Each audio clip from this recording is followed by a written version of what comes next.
Hello दोस्तों, मेरा नाम सीए हितेश बत्रा है और आज मैं आपके लिए लाया हूँ GSTR 9। 2017-18 में सबसे पहले एनुटन फाइल हुई थी, मतलब उसकी फाइल हुई थी। और कब फाइल हुई थी वो तो आपको ड्यू डेट पता ही है। तो कुछ लोग अभी भी ऐसे हैं हमारे हिंदुस्तान में, इंडिया में, भारत में, जिनको GSTR 9 के बारे में शायद नहीं पता है। उनको GSTR 1 पता है, 3 भी पता है, कंपोजिशन स्कीम की रिटर्न, TDS की पता है, एनुटन भी पता है, उनको सुना है नाम, कुछ सुना सुना सा लगा है। लेकिन उनको ये नहीं पता फाइल कैसे करते हैं या उसके अंदर है क्या। अब फाइल कैसे करते हैं वो तो आप पोर्टल पे जाओ या फिर इस जेसन फाइल एक जनरेट होती है उसके थ्रू, वो एक अलग प्रोसीजर है। लेकिन GSTR 9 है क्या, क्या है उसका बेस, तो पहले वो तो समझ ले जो लॉ है उसका बेसिक। तो फाइल तो बाद में करेंगे, पहले प्रिपेयर तो करें। तो प्रिपेयर करने से पहले उसके अंदर जो आइटम्स के पर्टिकुलर्स हैं, नाम है, उनका मीनिंग क्या है, मैं वो समझाने वाला हूँ उसमें। GSTR 9 में कोई फाइल नहीं करके दिखाने वाला। जिसको सोच रहा है कोई अगर GSTR 9 फाइल होगी इसमें, तो फाइल नहीं होने वाली। मैं इसमें उन लोगों को समझा रहा हूँ जिसको GSTR 9 के अंदर पता ही नहीं है कि अंदर है क्या। आप देख रहे हो जैसे नीचे आ रहा है टेबल नंबर 4, 5, 6, 7, 8, 9 और भी हैं बहुत सारी आगे, चले ही जा रही है, चले ही जा रही है, ख़त्म नहीं हो रही। तो मैं इनकी डिटेल समझाने वाला हूँ सारी, क्योंकि ये रिलेट करती है लॉ से। लॉ यानी कि GST लॉ। ठीक है। तो बट वीडियो स्टार्ट करने से पहले थोड़ा सा मैं आपको एक चीज़ बताऊँ कि भैया देखो, GSTR 9 एक्सेल बेस्ड है। तो ऐसा नहीं है कि पूरा एक्सेल आपको आना चाहिए, लेकिन एक्सेल आना चाहिए। और एडवांस लेवल का एक्सेल आता है तो भी बढ़िया। एक्चुअली क्या है, जो एक्सेल फाइल है GSTR 9 की, वो सिर्फ उसमें वैल्यूज़ पुट करनी है, उसमें कोई ऑटो पॉपुलेट नहीं होने वाली। लेकिन GSTR 9 अगर आप ऑनलाइन प्रिपेयर कर रहे हो, उसमें ऑटो पॉपुलेटेड वैल्यू आएंगी। कहाँ कहाँ आएंगी वो मैं भी आपको बताने वाला हूँ। ठीक है, तो एक्सेल सीख लो, एक्सेल काम आएगा। GST law, supply levy. अच्छा, इसमें अच्छा, ये एनुअल टर्न तक हम पहुँचे कैसे, उससे पहले क्या क्या हुआ उसके बारे में। रजिस्ट्रेशन लिया सबसे पहले, जो नॉर्मल टैक्स पेयर है या जो भी है, उन्होंने रजिस्ट्रेशन लिया। और रजिस्ट्रेशन लेने के बाद उन्होंने GSTR 1 फाइल करी, 3 भी फाइल करी है, जो भी उनकी रिक्वायर्ड रिटर्न थी फाइल करी। ठीक है, पूरा साल कंप्लीट हो गया, या मान लो बीच में रजिस्ट्रेशन लिया है, तो उस पीरियड से लेके जिस मंथ में उन्होंने रजिस्ट्रेशन लिया है, अप्रैल के बाद का हो सकता है वो। अगर अप्रैल से रजिस्ट्रेशन लिया तो मान लो कि 12 महीने पूरे पूरे, पूरा साल कंप्लीट हो गया। और सितंबर में इसकी ड्यू डेट होती है फाइल करने की, नेक्स्ट ईयर के, जिस फाइनेंशियल ईयर की एनुअल रिटर्न जा रही है उसके सक्सीडिंग फाइनेंशियल ईयर में सितंबर तक की ड्यू डेट लास्ट होती है। अब वो डेट क्या हो रही है, एक्सटेंड हो जा रही है, एक्सटेंड हो जा रही है। तो जो भी अपडेटेड ड्यू डेट्स हैं वो आप अपना इंटरनेट पे या जाके वेबसाइट पे जाके GST की या CBIC की वेबसाइट पे जाके देख सकते हैं, बोर्ड की वेबसाइट पे। ठीक है, मैं उसके बारे में बताने वाला। और इसका एक बैकग्राउंड, ये जो एक्सेल आप देख रहे हो ना शीट में, ये GSTR 9 की एक्सेल नहीं है, ये मैंने अपनी एक प्रिपेयर करी है, जो एक समराइज फॉर्म में है, जिसमें वर्किंग में कर पाया हूँ।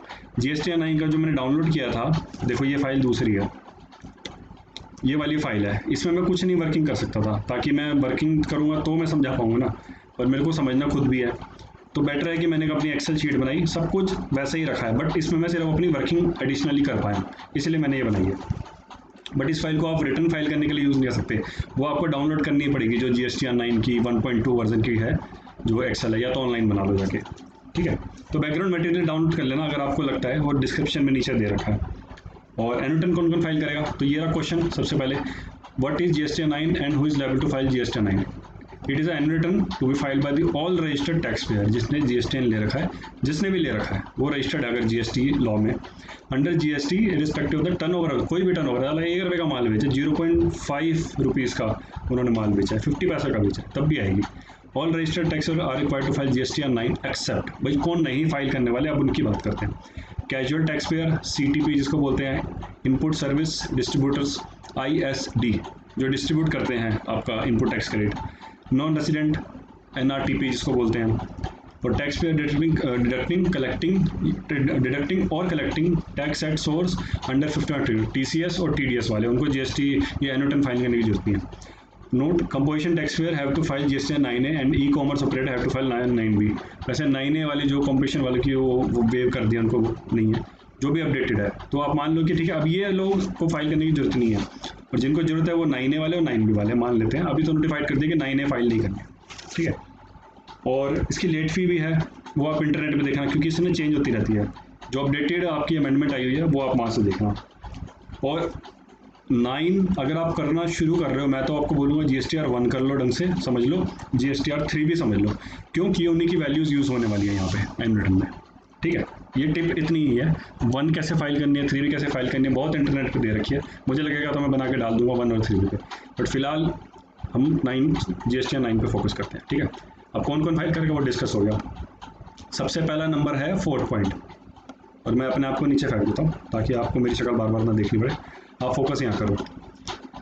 पार्ट सेकंड है ये। ठीक है, detail of outward and inward supplies made during the financial year. अब जो भी करंट ईयर चल रहा है, अभी आज डेट क्या है हमारी, 5 जून 2020, तो फाइनेंशियल ईयर 1920 के हम मानते हैं कि एनुअल रिटर्न हम फाइल कर रहे हैं, प्रिपेयर कर रहे हैं। ठीक है, अब ये 4th पार्ट है जिसमें advances, inward and outward supplies.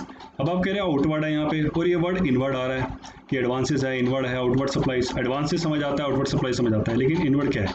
Inward यानी कि RCM, रिवर्स चार्ज वैल्यू, उनको यहाँ पे इंक्लूड किया गया है, जिसकी टैक्स की लायबिलिटी हमें देनी है एज अ टैक्स पेयर। जो किसी और ने सप्लाई की थी उसको टैक्स की लायबिलिटी नहीं देनी, लेकिन हमें देनी है क्योंकि हमारे पे रिवर्स चार्ज लग रहा है। ये वो इनवर्ड वाली है जिन पे टैक्स पेबल वाली है। अब वो क्या है वो आगे समझाते हैं। पहला ABCD से लेके 4th के अंदर काफ़ी सारे पार्ट हैं, N तक है। अब वो N तक कैसे पहुंचा वो मैं समझाता हूँ आपको। पहला A आपका supplies made to unregistered person, B2C बोलते हैं जिसको, मतलब हमारा GSTN नंबर है, सामने वाले का नहीं है, तो B2C हो गया वो, मतलब हम बिजनेस वाले जिसको कस्टमर्स को बेचा है। B2B यानी कि बिजनेस टू कस्टमर, और बिजनेस टू बिजनेस यानी कि जिसका रजिस्टर्ड है, जो GSTN में रजिस्टर्ड है उसको बोल रहे हैं। सप्लाई दिया, ये सब आउटवर्ड की बात हो रही है अभी। और आउटवर्ड है जीरो रेटेड सप्लाई, जिसमें एक्सपोर्ट है on payment of tax except supplies to SEZ, क्योंकि SEZ D पार्ट में आ गया और दोनों पेमेंट ऑफ टैक्स करिए, दोनों ने पेमेंट ऑफ टैक्स करिए। फिर आता है डीम्ड एक्सपोर्ट। अब डीम्ड एक्सपोर्ट, अच्छा इसमें कुछ चीज़ें ना मैंने लिखी हैं सर्च करके, लॉ में भी देखी है, वैसे भी देखी है, और इसके साथ एक आपको हेल्प वाली फाइल मिलेगी, मैं आपको एक्चुअल खोल के दिखाता हूँ। GSTN 9 जैसे डाउनलोड ही इसके है ना, यहाँ पे होम रीडमी है एक, वो सारा रीडमी में सब कुछ दिया हुआ। अगर आपको फिर भी डाउट होता है, मेरी बात नहीं समझ आती है, तो यहाँ आप खुद पढ़ लेना, यहाँ से भी नहीं समझ आती तो फिर इंटरनेट से सर्च कर लेना। ठीक है, मैं आपको कोशिश करूँगा सारा ओवरव्यू मिल जाए यहीं पे। अब डीम्ड एक्सपोर्ट का मतलब क्या है? Deemed export refer to those transaction in which the good supply do not leave the country, मतलब हमने कुछ ऐसी सप्लाई करी है जो हमारे इंडिया में ही है, लेकिन फिर भी वो डीम्ड एक्सपोर्ट मानी गई है। अब वो डीम्ड एक्सपोर्ट क्या है वो आप एक बार यहाँ पे देखो, ये लिंक दिया हुआ मैंने, ये दिया हुआ ना HTTP करके, ये इस लिंक पे क्लिक करना, आपको वो सारा ले जाएगा कि छोटा सा एक एरिया वहाँ पे पढ़ लेना, क्योंकि फॉरेन ट्रेड की वो है वेबसाइट है, directorate of foreign trade, DGFT जिसको बोलते हैं। तो deemed export refers to good supply do not leave the country, जिसको हमने सप्लाई किया है वो इंडिया से बाहर नहीं गया, and the payment for such supply received या तो इंडियन रुपीज़ में आ सकती है, फॉरेन एक्सचेंज में आ सकती है। ठीक है, next advances on which tax has been paid but invoice and कुछ हमें कस्टमर्स ने एडवांस दे दिया। ठीक है, अब ये गुड्स पे भी हो सकता है, सर्विस पे भी हो सकता है, दोनों इंक्लूड है यहाँ पे। हमें एडवांस मिला और हमने उस एडवांस पे जिस मंथ में हमें मिला उसकी हमने ड्यू डेट टैक्स की जो आई हमने पे कर दिया। ठीक है, बाद में पता चला कि उसका इनवॉइस ही नहीं जनरेट होना, तो हमने रिफंड वाउचर दे दिया उसको, लेकिन टैक्स तो जमा हो ही गया। तो वो वाली चीज़ें एडवांसेस यहाँ पे आएगी, और वो A से E में ऊपर कवर नहीं हुई है। ठीक है, G पार्ट आता है inward supplies on which tax is to be paid on reverse charge basis. ये खाली इनवर्ट सप्लाई के लिए है जो इनवर्ट में आ रही है, और ये रिवर्स चार्ज लग रहा है इस पर।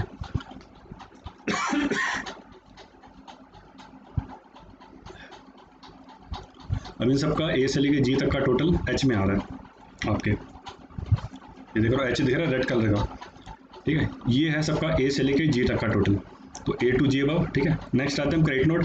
अब ये जितनी A से लेके G तक है ना, इसके अगेंस्ट हमने कोई क्रेडिट नोट जनरेट किया है, डेबिट नोट जनरेट किया है, या कोई अमेंडमेंट हुई है जिसकी वजह से वो टैक्स प्लस भी हो रहा है और माइनस भी हो रहा है, तो I, J, K, L इन सब का टोटल M आ जाएगा फिर।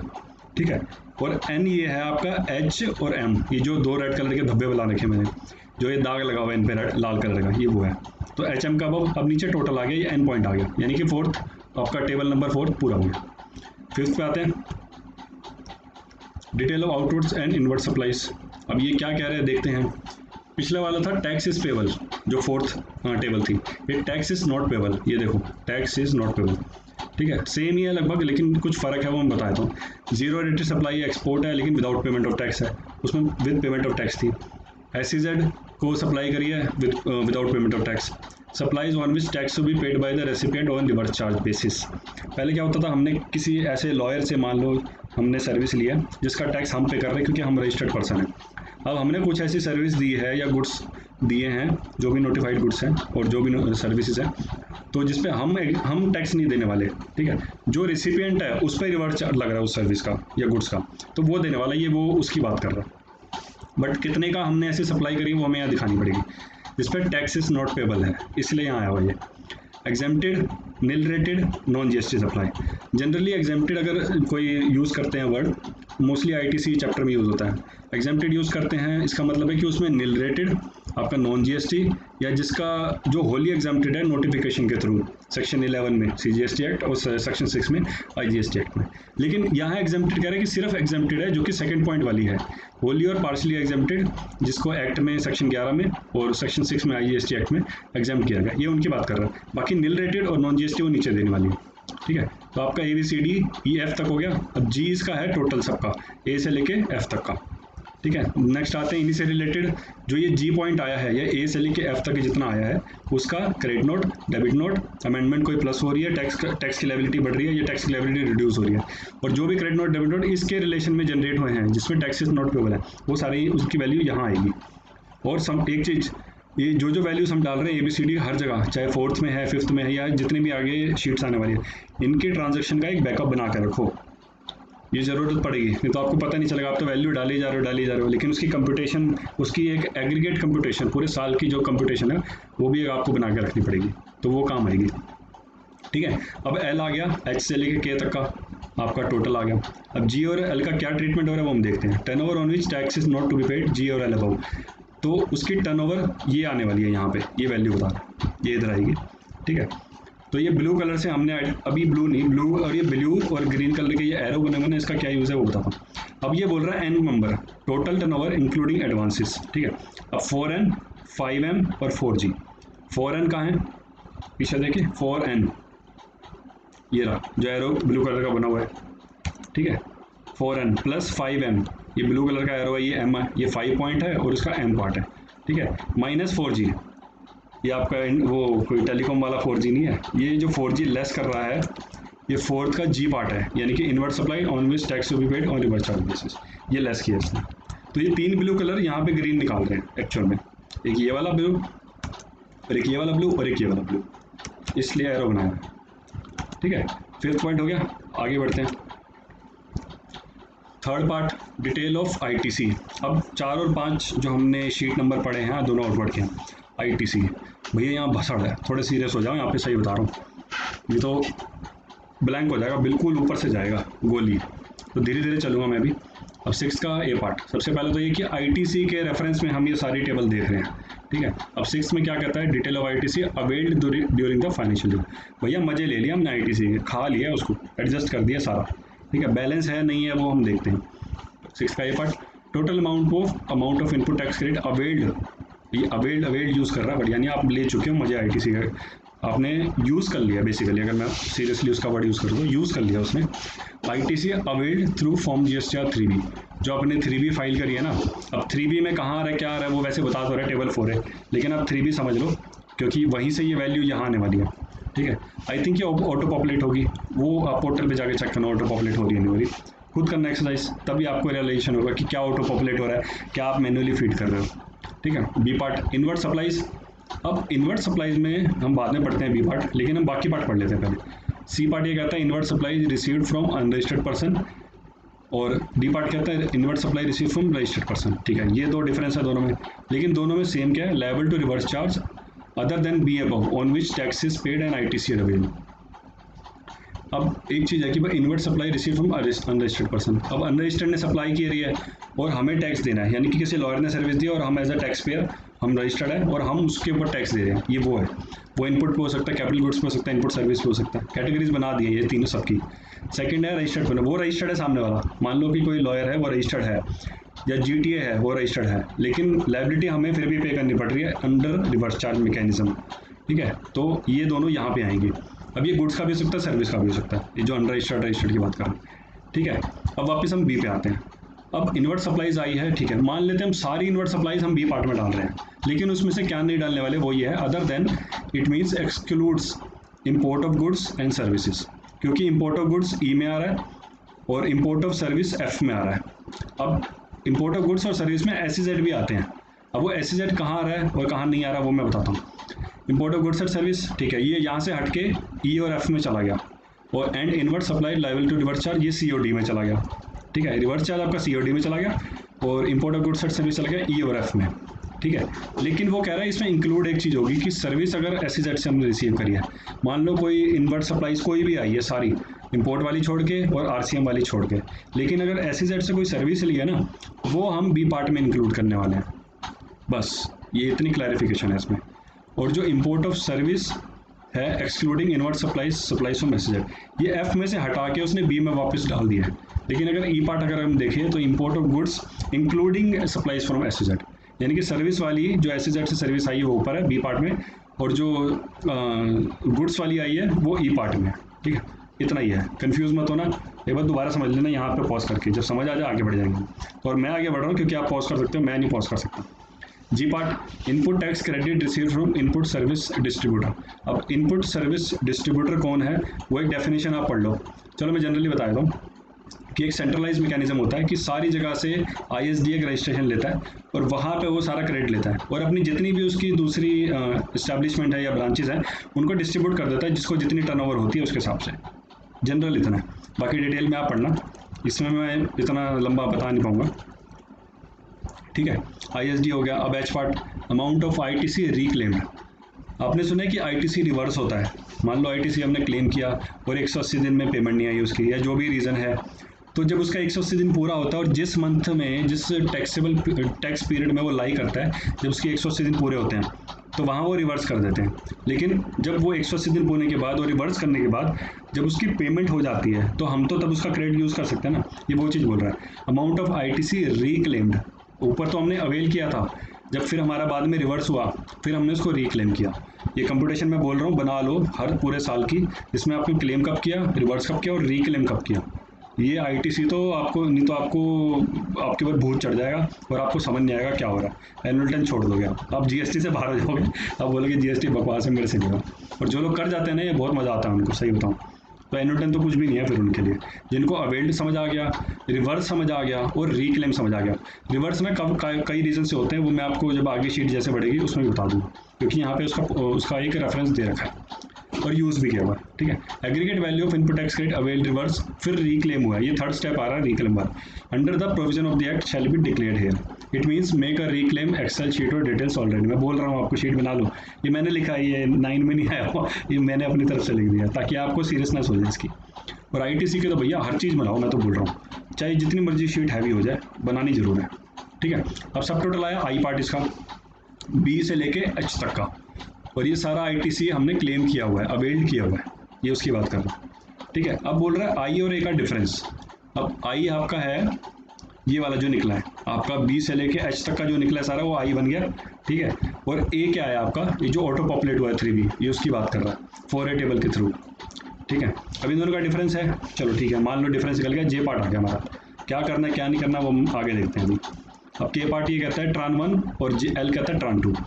ट्रान 1 ये है कि मान लो कि 1 जुलाई 2017 को GST आया, ठीक है, 30 जून 2017 तक तो हमारा कोई ना कोई टैक्स का लॉ चल रहा होगा, वहाँ उस लॉ में 30 जून तक अगर हमारा कोई टैक्स बैलेंस पड़ा है, जैसे हमारा GST में ITC होता है, वहाँ पे वैट क्रेडिट होता है, वो हमारा बैलेंस है, तो हमें GST में रजिस्ट्रेशन जब भी हुआ तो तभी हमें एक ट्रान 1 फाइल करना पड़ा ताकि हमारा वो टैक्स क्रेडिट हमें मिल जाए GST लॉ में, जो वैट लॉ का पार्ट था।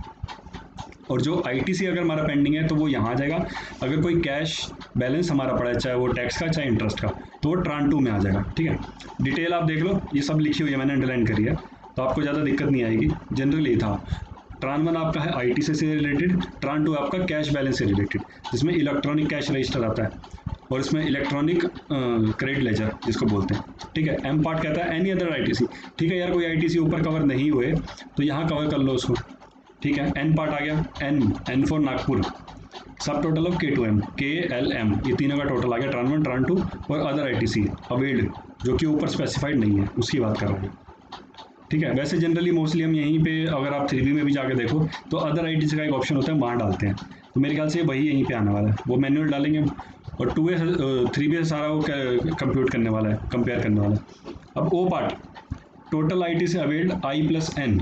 आई ये जो ब्लू कलर का सर्कल है ये, और एन ये, और आई कैसे आया और एन कैसे आया वो मैं आपको भी बता चुका हूँ। तो इन दोनों का टोटल यहाँ आने वाला है, यानी कि पूरा जो आई टी से अवेल किया आपने, थक गया वो यहाँ आने वाला है आई प्लस एन। अभी तो और थकने वाले हैं आगे। अब आया है पार्ट 3 चल रहा है, ये जो 6 और 7 दोनों है ये थर्ड पार्ट 3 है, पीटी नहीं है ये पार्ट है, क्योंकि ये अब आप एनुअल रिटर्न में देखोगे ना ये ऐसे ही लिखा हुआ है एग्जैक्ट। ये देखो PT3 यानी पार्ट 3, और अब हम रिवर्स वाला पढ़ने वाले हैं अपनी एक्सेल शीट में, ये मेरी वाली है, ठीक है। आईटी से रिवर्स किसके रीजन से होता है, मोस्टली इसमें रीजन दे रखे हैं। तो पहला पढ़ते हैं हम रूल 37, ए पार्ट है, B part 39, C part 42, D part 43, फिर 17(5) ब्लॉक क्रेडिट। कुछ ऐसे क्रेडिट होते हैं जो हमें अलाउड नहीं होते, जो साफ लॉ ने लिख के दे दिया कि भैया नहीं मिलना तुम्हें, जो मर्जी कर लो। जनरली अगर बता दूँ ब्लॉक क्रेडिट वो नहीं होते जिनको हम फर्दर सप्लाई कर रहे हैं। हमने कुछ गुड्स परचेज किया या सर्विस ली और वो हम फर्दर सप्लाई कर रहे हैं, या जो बिजनेस में यूज़ कर रहे हैं या उसको आगे दे रहे हैं, गुड्स मोस्टली यूज़ होते हैं, तो वो ब्लॉक क्रेडिट में नहीं आते। लेकिन अगर आपने कुछ खाने पीने की चीज़ें यूज़ करी, ब्यूटी सर्विस यूज़ करी है, या आपने इंश्योरेंस लिए, कैब की फैसिलिटी ली है, इस तरह की बहुत सारी गुड्स भी हैं, सर्विसेज भी हैं, मोस्टली सर्विसेज हैं, तो वो ब्लॉक क्रेडिट में चली जाती है, ठीक है। वो आप सेक्शन 17(5) पढ़ना, बहुत अच्छा सेक्शन है, आपको बहुत नॉलेज मिलेगी। क्योंकि अगर ये हम क्रेडिट ले लेंगे और बाद में हमें पता चलता है कि यार ये अलाउड नहीं है या ऑफिसर को मिलता है, तो भैया वो रिवर्स भी करेगा और पेनल्टी भी लगाएगा, इंटरेस्ट भी लगाएगा। अब आप देख लो शॉर्ट पेड, नॉट पेड, वो सब याद है सेक्शन 73 74 वाले, तो भैया वहाँ पे जाने से अच्छा यहीं पे रिवर्स कर दो और अपना 3B में भी मजे मत लो। जनरली जो लॉ लिखा है वही पढ़ो और उसके हिसाब से ही करो, ठीक है। 37 ये कहता है कि आपने 180 दिन में पेमेंट नहीं करी, आपने परचेज करी और उसके 180 दिन स्टार्ट हो गए जब उसकी इनवॉइस डेट है। जैसे 180 दिन कंप्लीट होता है आपने फिर भी पेमेंट नहीं करी उस पर्टिकुलर बिल की, और ऐसे जितने भी बिल होंगे सबकी रिवर्स करनी पड़ेगी रूल 37 में, ठीक है। और वो वैल्यू यहाँ आएगी जो रिवर्स करी है हमने। रूल 39 के अंडर मान लो कोई ISD, जिनको अब ISD जिनको समझ आ रहा है वही ये समझ पाएंगे, जिन्होंने ISD नहीं पढ़ा यहाँ पॉज करो, ISD समझ लो फिर आगे कंटिन्यू कर लेना, मैं तो ये एडवाइस करूँगा।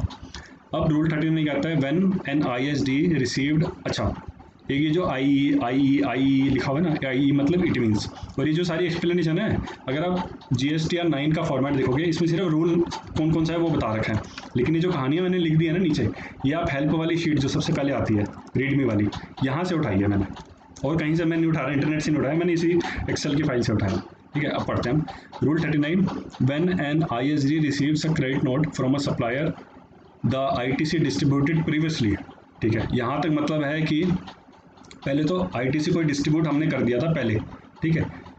Distributed previously has to be reversed, क्यों रिवर्स करना है, क्योंकि ISD receives a credit note, जिस पार्टी से हमने परचेज करी है और हमने वो चढ़ा दी होगी अपनी परचेज में, फिर हमने ISD उसका डिस्ट्रीब्यूट कर दिया, फैला दिया सारा पूरे देश में, ठीक है। बाद में कुछ क्रेडिट नोट आया, फिर हमने उसको रिवर्स करा, ठीक है। लेकिन हमने जो फैलाया हुआ था ISD वाले ने हर जगह, उसको भी तो रिवर्स करना पड़ेगा टर्नओवर के हिसाब से, तो ये वो कह रहा है।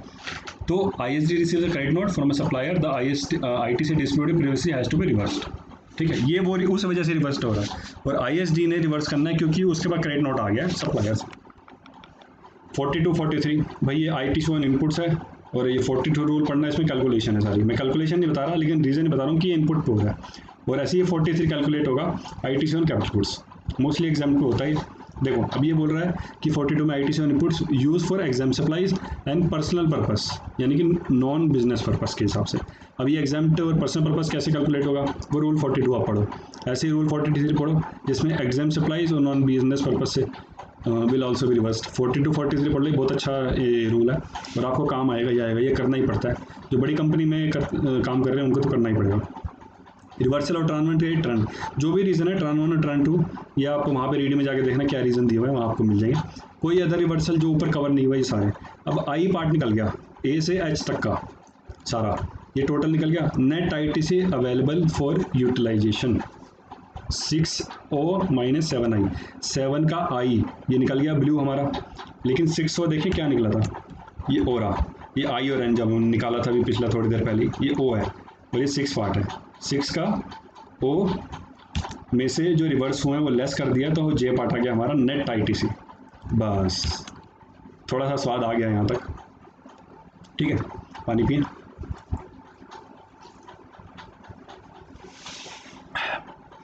चलिए आगे बढ़ते हैं। अभी भी आईटीसी चल रहा है, पार्ट 3 आईटीसी ये जिंदा, जब तक हम ज़मीन में धंस नहीं जाएंगे ना तब तक ये आईटीसी चलता रहेगा।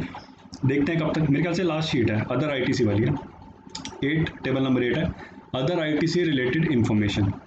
आईटीसी अब आईई के बाद जितना है ना, ये मैंने रीड वाले से कॉपी पेस्ट मारा है और इसमें से कीवर्ड मैंने बोल्ड कर दिया और ये अंडरलाइन कर दिया, ठीक है। ITC as per GSTR 2A table 3 and 5 thereof. 2A की टेबल 3 और 5 देखो वहाँ पे जाके, 2A की मैं नहीं दिखा रहा, वो आपको देखो एक्सरसाइज करनी पड़ेगी, क्योंकि जिनको जीएसटीआर 1 3B 2A नहीं पता ना वो पहले पढ़ लो, क्योंकि एनोटन वहीं से ही सारी उठ के आ रही है पूरी की पूरी।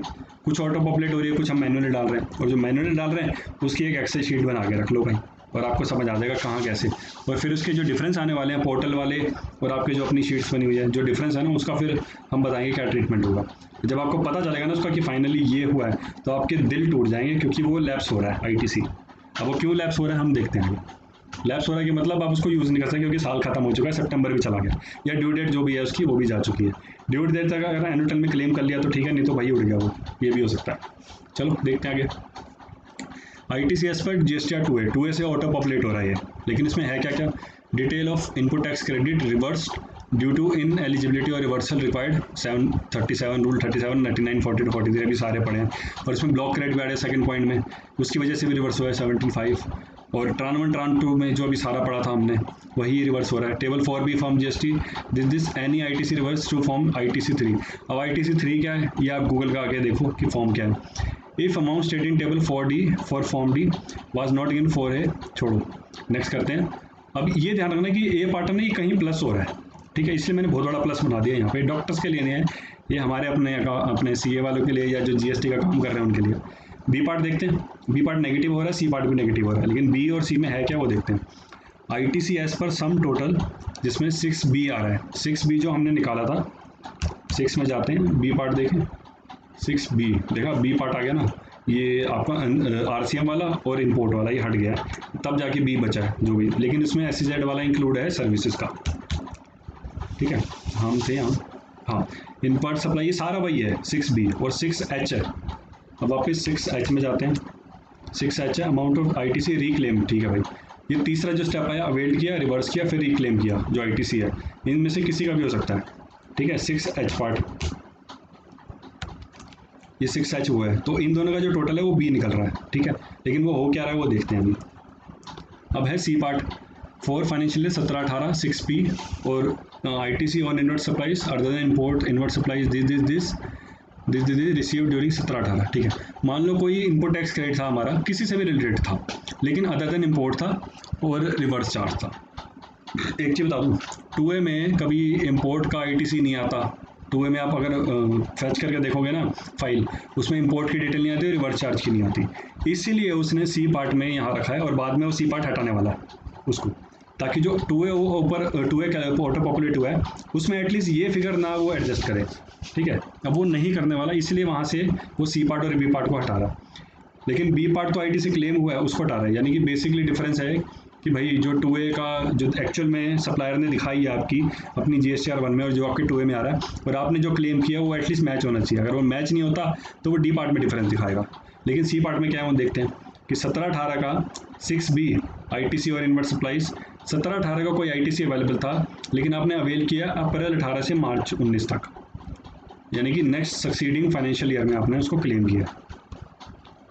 ऐसे ही 18-19 का है। अब ये जो एडिटन मैंने डाउनलोड करी है ये 2 ईयर्स के लिए है, फाइनेंशियल 17-18 और 18-19, इसलिए उसने दोनों का दिया यहाँ पे। तो आप अगर 17-18 फाइल कर रहे हो तो उसके लिए अप्रैल और मार्च तक का हो सकता है, और अगर 18-19 कर रहे हो तो अप्रैल 19 से सितंबर 19, क्योंकि ये मार्च वाली ड्यू डेट ये 17-18 तक के लिए थी, अब तो चली गई।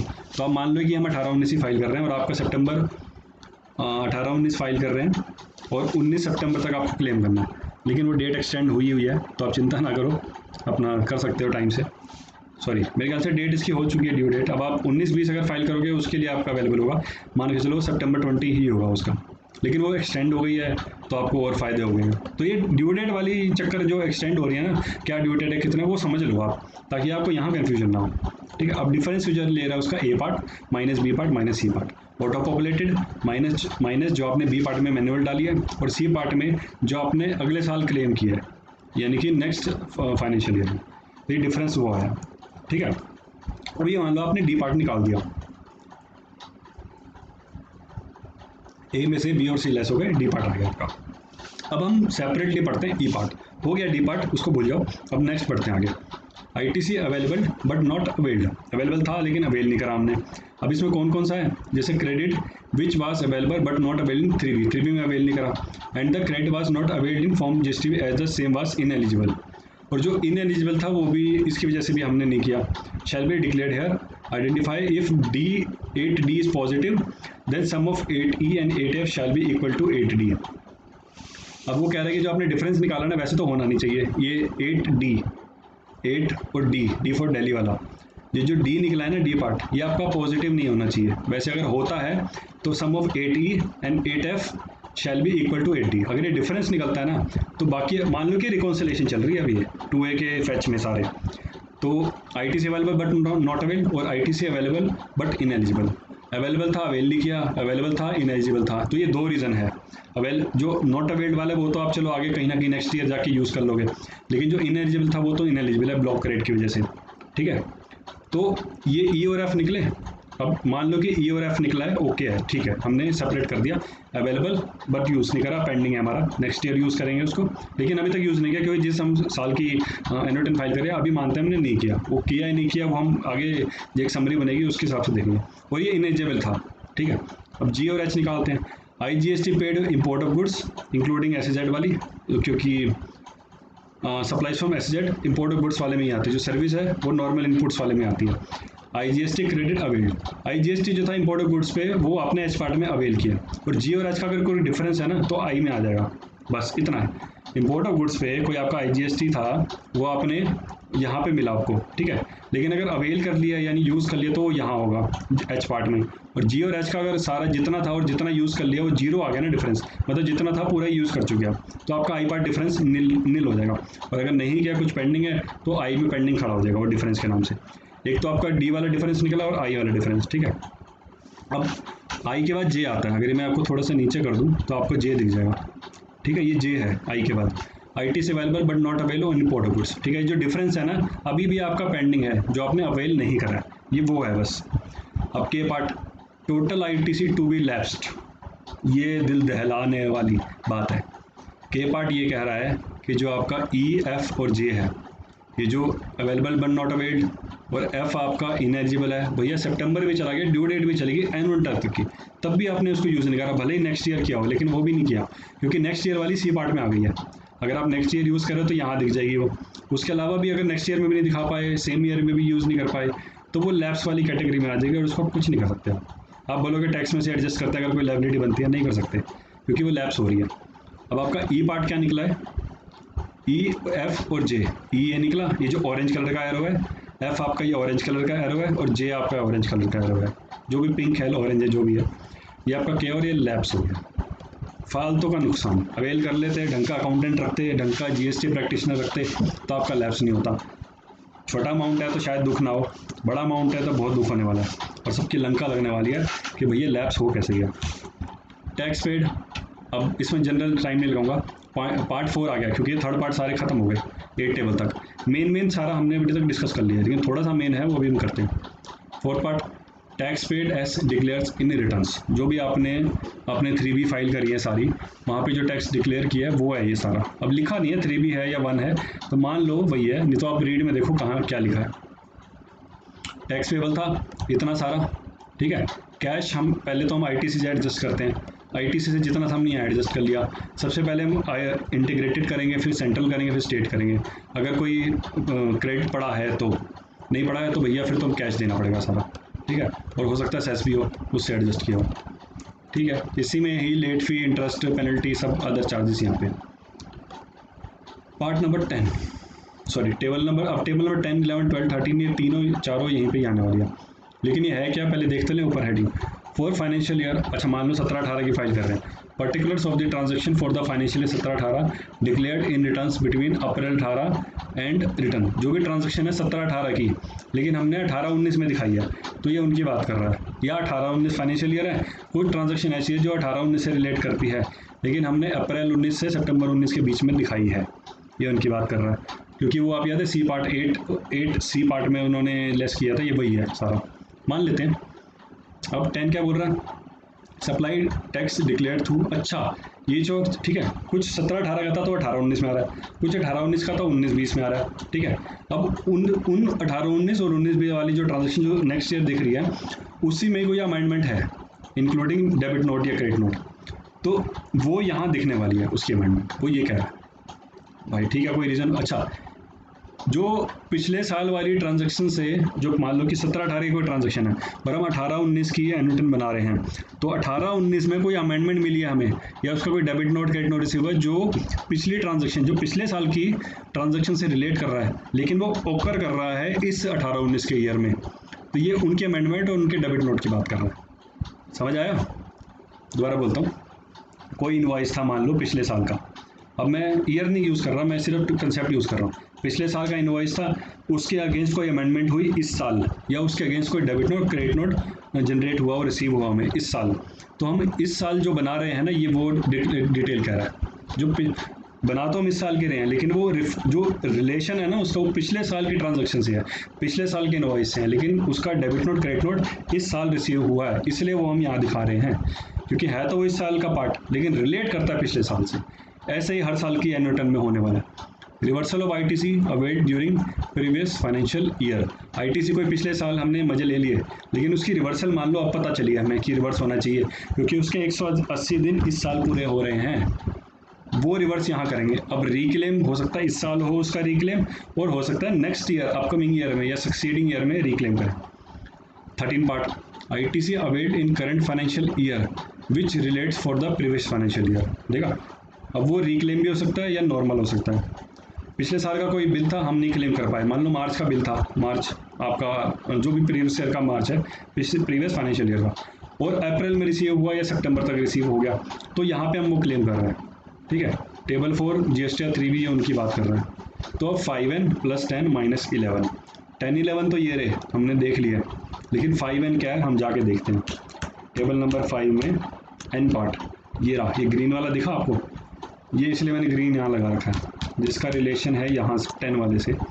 5N 10 और 11 ये दोनों ग्रीन, ये तीनों एक जैसे ग्रीन है, इसीलिए 5N 10 प्लस 5N में प्लस हो रहा है 10 और -11। वैसे 5N था क्या देखें हम, ये था टोटल टर्नओवर आउटवर्ड सप्लाई किया है, ठीक है भाई,